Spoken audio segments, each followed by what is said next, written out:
Hello friends. अब मैं इस वीडियो में बात करने वाला हूँ जो हमारा बीए प्रोग्राम 6 सेमेस्टर का जो पेपर है पॉलिटिकल साइंस का डेमोक्रेसी एंड गवर्नेंस, उसके क्या क्या इम्पोर्टेंट क्वेश्चंस हैं जो एग्जाम में, वो भी इस ओपन बुक एग्जाम में पूछे जा सकते हैं। तो फ्रेंड्स, आपको वैसे मैं यह सजेस्ट करूँगा कि आप 2 साल पुराना पेपर एक बार देख लीजिए। तब भी मैंने जो ऑब्जर्व किया है उसके बेसिस पे मैं अपनी ऑब्जर्वेशन के बेस पर मैं आपको इम्पोर्टेंट क्वेश्चन बताने का प्रयास करूंगा। तो दोस्तों, आप सुनिएगा ध्यान से। क्वेश्चन नंबर जो फर्स्ट है वो आएगा आपका इंडियन मॉडल ऑफ डेमोक्रेसी, मतलब लोकतंत्र के भारतीय प्रारूप का मूल्यांकन कीजिए।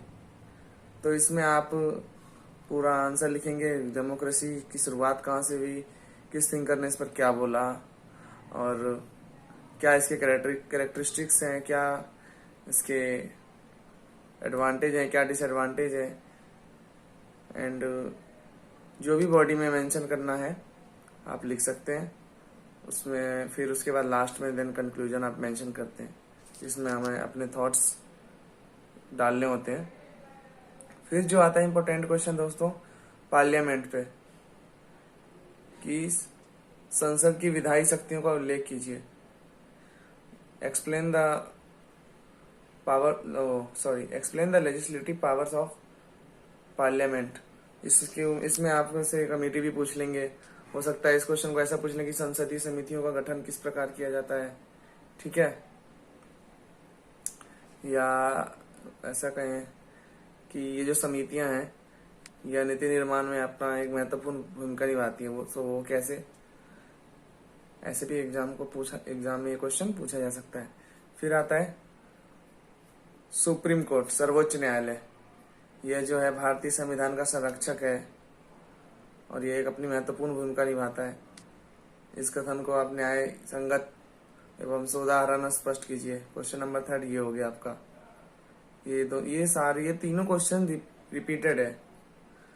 फिर आता है आपका सबसे most important topic, local governance, मतलब या पंचायती राज इंस्टीट्यूशन, पंचायती राज व्यवस्था के ऊपर भी पूछा जाता है। और इसके बाद जो एक क्वेश्चन आता है वो है आपका फेडरलिज्म पर, संघवाद, कि भारतीय संघवाद की प्रकृति क्या है, क्या महत्व है, क्या इसका स्ट्रक्चर है। इस पर आपसे एग्जाम में एग्जामिनर क्वेश्चन पूछता है। तो दोस्तों, और फ्रेंड्स, अब बात करते हैं संघवाद पर। तो संघवाद का मतलब क्या प्रक्रिया है, संघवाद कहाँ से लिया गया है और कौन कौन से कंट्री ने इसको फॉलो किया है, इसके ऊपर क्वेश्चन आता है एक। फिर आ जाइए सेकेंड यूनिट पे। ये तो हो गया फर्स्ट यूनिट का जो सिलेबस है। सेकेंड यूनिट से पब्लिक पॉलिसी पूछी जाती है कि पब्लिक पॉलिसी को इम्प्लीमेंट करने में या उसका स्ट्रक्चर बनाने में जो इंस्टीट्यूशंस हैं उनका क्या रोल है, मतलब जो लोक नीति बनाई जाती है इसमें संस्थाओं का क्या भूमिका है, इनकी क्या मतलब अहमियत है। और फिर आप देख लीजिए दोस्तों, इसका जो पार्ट है B part, regulatory institution, SEBI SEBI जिसको भी बोलते हैं, कंपटीशन कमीशन ऑफ इंडिया। ये 2 क्वेश्चन जो है दोस्तों शॉर्ट नोट्स में पूछे जाते हैं, बट इस बार शायद सिर्फ लॉन्ग क्वेश्चन ही पूछे जाएंगे मुझे लगता है, लेकिन हो सकता है क्या पता शॉर्ट आए भी, कुछ कहा नहीं हो सकता ना। फिर आता है आपका lobbying institution, chamber of commerce and industries. ये जनरली पूछा तो नहीं गया है अभी तक, पर शायद पूछ भी सकते हैं।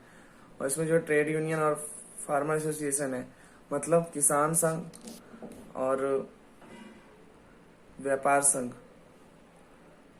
इस पे शॉर्ट नोट्स आता है, शॉर्ट नोट्स में आते हैं क्वेश्चन। फिर आ जाइए दोस्तों थर्ड यूनिट पे कि उदारवादी व्यवस्था जो है वो भारत में किस प्रकार से अपनी भूमिका अदा करती है। और then last one is new social movements, नव सामाजिक आंदोलन से आप क्या समझते हैं और इस आंदोलन के क्या लाभ है या हानि है, क्या क्या प्रभाव पड़ता है हमारी सोसाइटी के ऊपर या देश में। और फिर आता है दोस्तों हाँ, जो मीडिया है उसका राजनीतिक महत्व क्या है, पॉलिटिकल सिग्निफिकेंस ऑफ मीडिया, ये जो है लास्ट क्वेश्चन है।